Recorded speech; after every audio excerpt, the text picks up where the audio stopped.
Welcome back to the channel. He's hauling, dude. All right, couple of items of business on the docket before we actually get into this video of tuning the motorcycle, which isn't necessarily the most sexy video ever because not a whole lot of people are looking to tune their electric motorcycle themselves. But that being said, you guys remember how I had like a dirt pad in the front of the house in a lot of my other videos with like a fountain in it and stuff? It's no longer a dirt pad. We finally got some concrete poured. The guy did a fantastic job and it's gonna look fantastic when it's done. Like, you guys can't really see it right now because there's a lot of powder and stuff on it, but right there is kind of the texture it's gonna look like. He's coming back in a couple days to clean this and seal it, like give it that super deep, like dripping wet look. Can't wait for that.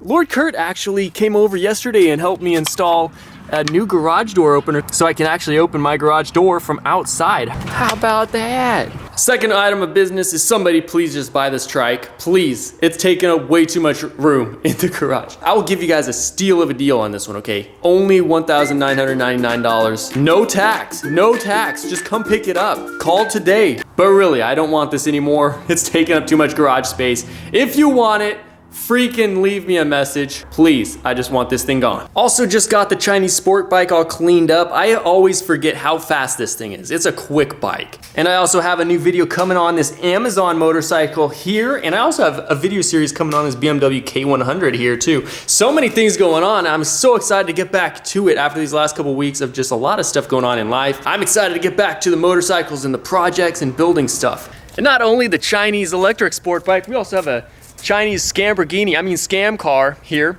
I can't wait to get on that project either. Lots of really cool things. I have so many parts for the Chinese electric scam car thing, and I can't wait to show you guys more on that. But we also got a slab poured out here. Finally, this yard has just been dirt for the entirety of our stay here so far. We've been here for like 8 months or something at this point, and we just haven't ever gotten around to the backyard.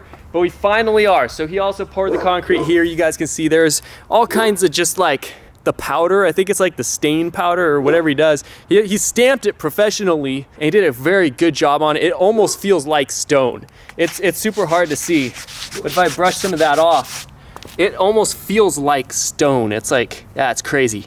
So I'm excited to get these concrete pads finished up. Then we're gonna turf the rest of the yard and just have somewhere we can actually hang out in the evenings. And I got some blue cypress trees planted along the fence here every 4 feet. Now these bad boys are supposed to grow to like 40 feet, which is gonna be a little too tall for this. We're definitely gonna have to cut these trees back, but also of course installed a drip line and everything. Looks like it's working great. So these things should just grow themselves. I don't even have to watch them really. All this stuff, more of the stuff that happens in like daily life. I try not to blast you guys with it too much. It's on my second channel, the Inja 2.0. I'm trying to get that one off the ground right now, and I have been posting more, and it's been, yeah, you guys know what I've been dealing with if you've seen my last video on that channel.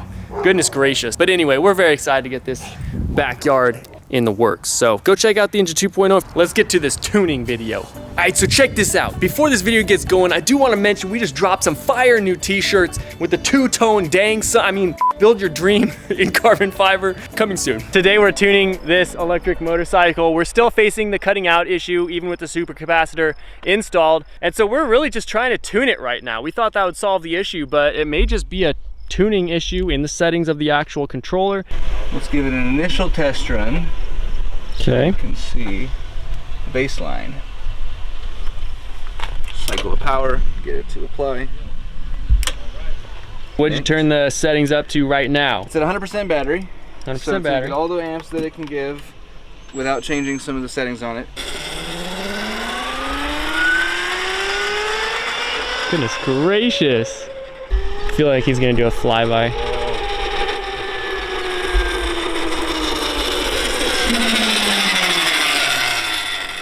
It look fast?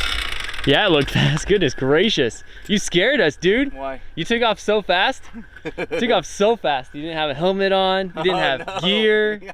You didn't have foot pegs. It's just gonna fall apart. So. Exactly. How'd that feel though for the first run? It didn't cut out because of anything that was battery related. Good. But it did shut down the controller a couple of times. So I'm going to mess with some of the other settings. Okay, so all right. You get to prevent that if you can. But the initial cutoff thing, is that pretty much the cutoff taken care of? If it's at 10, if the pulse width modulation's at 10 kilohertz frequency, it'll still cut out, but at 20 it doesn't. I'm gonna try turning it back to like 17 and see if it's able to not cut out there, and if it puts the stress off the controller, because I think with too long of pulses, the controller heats up more. So I gotta find that middle ground probably. Yeah, I got you. So we'll see. It also just hit me that you guys haven't even seen the super capacitor installed yet. No. We didn't even show it to him. Goodness gracious. Cut to some glamour shots. Yeah, for real. I mean, it sticks out just barely, which I don't mind at all. I think it looks kind of cool. It's like a little pan. Yeah, I agree. It looks kind of cool.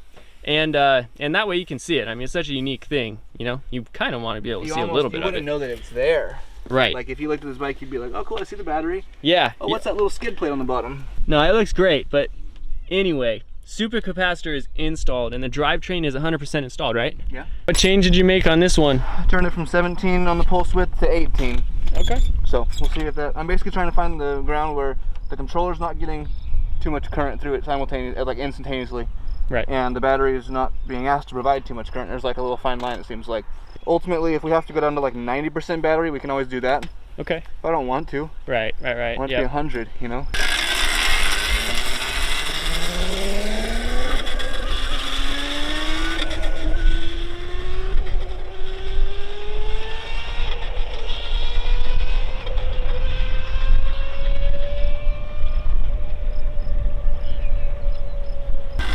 All right, run number 4. Run number 6.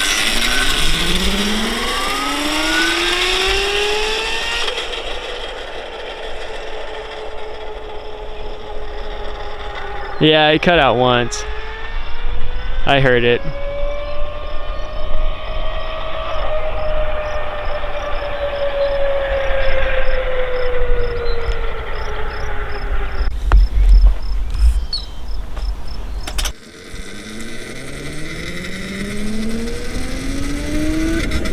So that was a battery cutout. That was battery.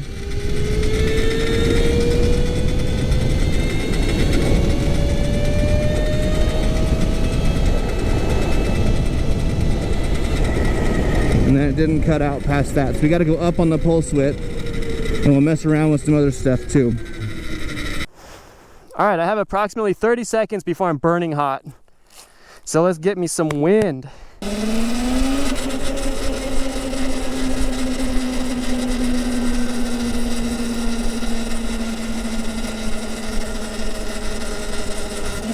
There we go.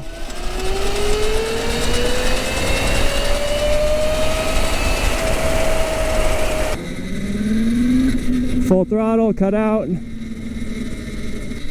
Cycling this. All right, let's get it. Let's do it again. Oh, father mucker. Come back to me. Come back to me. Nope. All right, we're on it. Oh, come on, man. Yeah, exactly. But I think at some point we probably will have to just tune it back a little bit. Yeah. That's just what it's looking like. I don't know. Do you think gearing would have anything to do with that? If we went back to a smaller rear sprocket or a larger front sprocket. Make the cutout more. You think so? Yeah. Yeah. But we'll head home and get it figured out next time. So pretty much from this point on, it's just a bunch of back and forth up and down the street kind of stuff, slightly tweaking the settings each time to try to reduce or eliminate the cutting out issue. But it's nothing that would teach you guys anything, nor is it anything particularly exciting to watch. All right guys, day 2, tuning this bike. Lord Kirk just tweaked a couple settings you guys didn't see. So we'll kind of just breeze through this footage and we'll talk controller settings and findings right after this.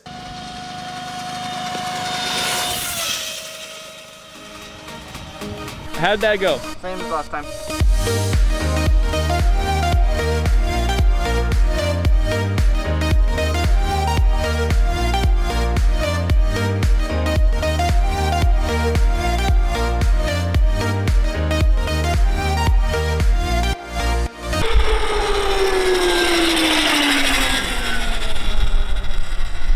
How you feel that your son is going that fast? All right, so we decided we're just gonna hit this race real quick. He detuned it basically so it wouldn't cut out. It hasn't cut out in that last run, didn't cut out, but it's not cutting out ever, but yeah. We're not at a lot of battery power. Go!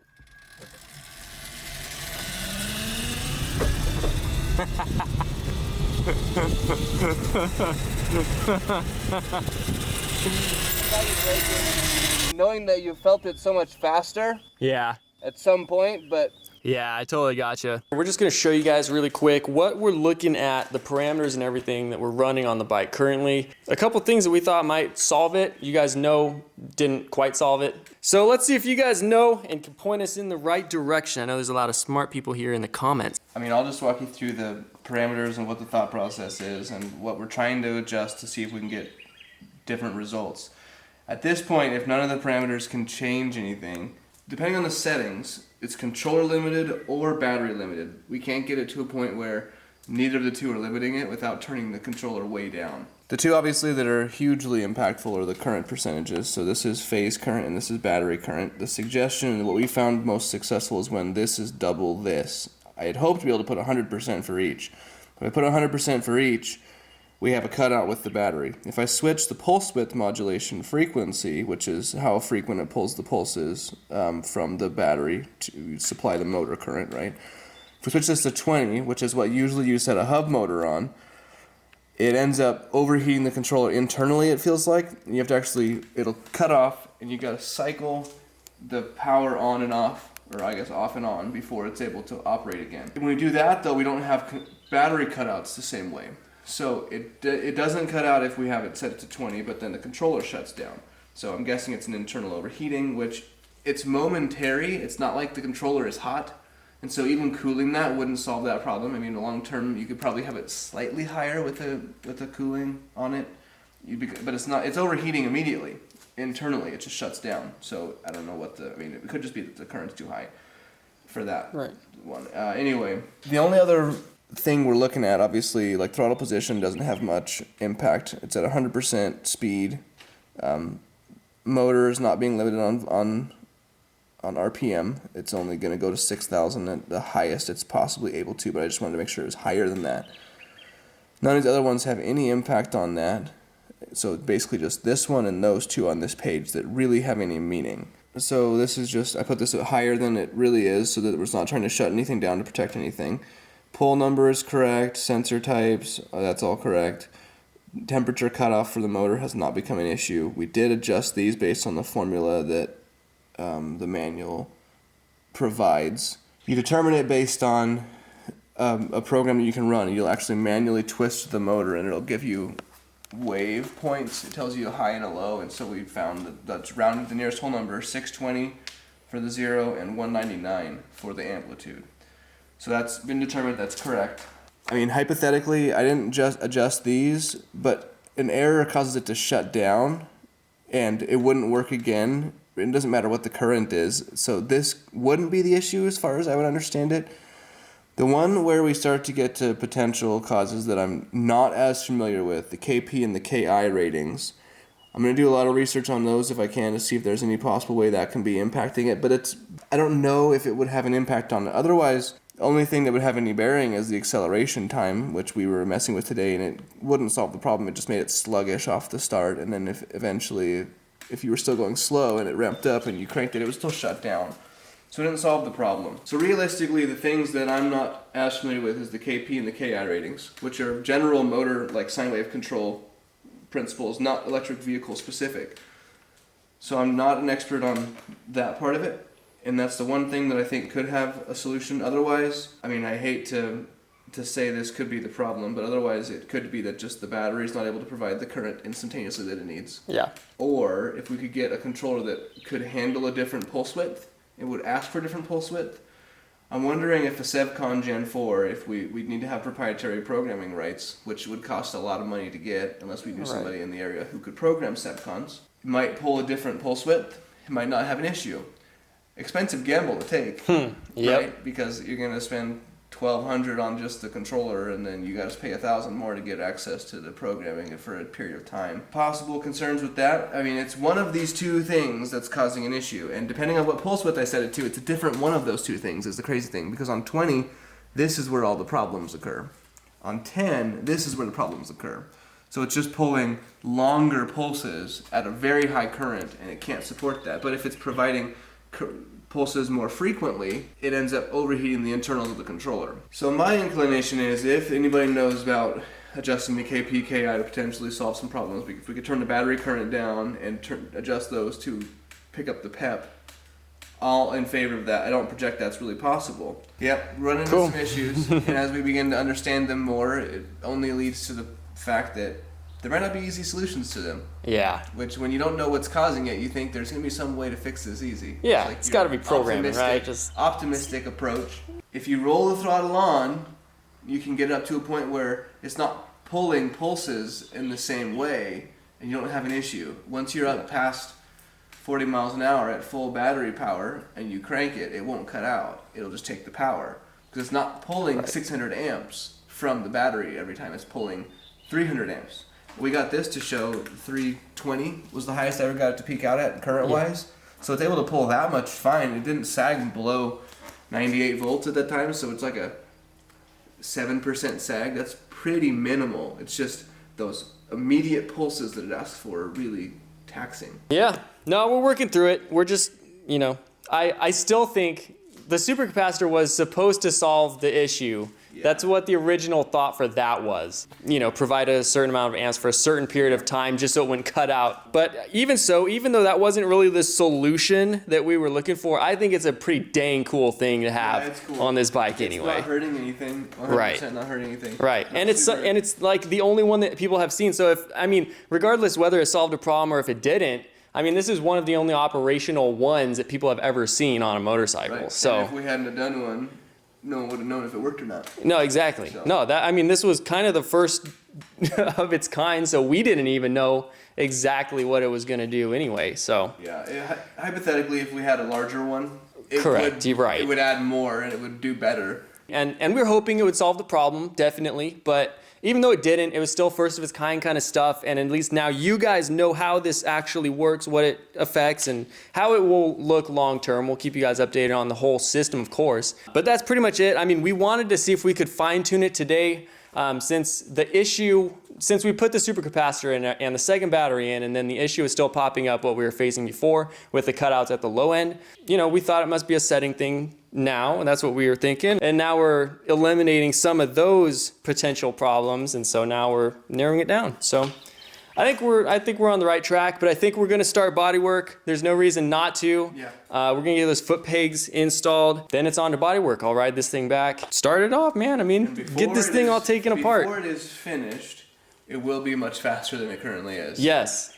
Yeah. However it is required to happen, it will be faster than it currently is. Yeah. No, we're gonna make it happen for sure. But I just want to, you know, give Lord Kurt a break first of all, let his brain recharge a little bit, and then, you know, take my portion of the build, just making this thing look super nice. I can't wait, by the way, to show you guys the color scheme. Oh my goodness, it's completely different than what I had originally showed you guys from the first concept, but it is gonna look amazing. It's pink. It's gonna be pink. No, I'm just kidding. So anyway, that's pretty much it for the tuning. We both got to head out. It's Lord Kurt's birthday tomorrow. Wish that man a happy birthday in the comments, in the chat for his birthday. Leave in the 20s. Yes, yeah, so dude. I know this guy's quality time. 3-0, man. That's what I'm talking about. Anyway, so that's gonna be it. So that's it for the tuning segment. We'll just throw it all in the next video. We gotta head out, and I want to get you guys a video tomorrow, which is Saturday. So any input you got? Yeah, any input you guys got that might potentially solve any of the issues we're facing would be great. Thank you guys. Leave it in the comments below. But until next time, guys, thanks so much for watching. We'll catch you guys next time.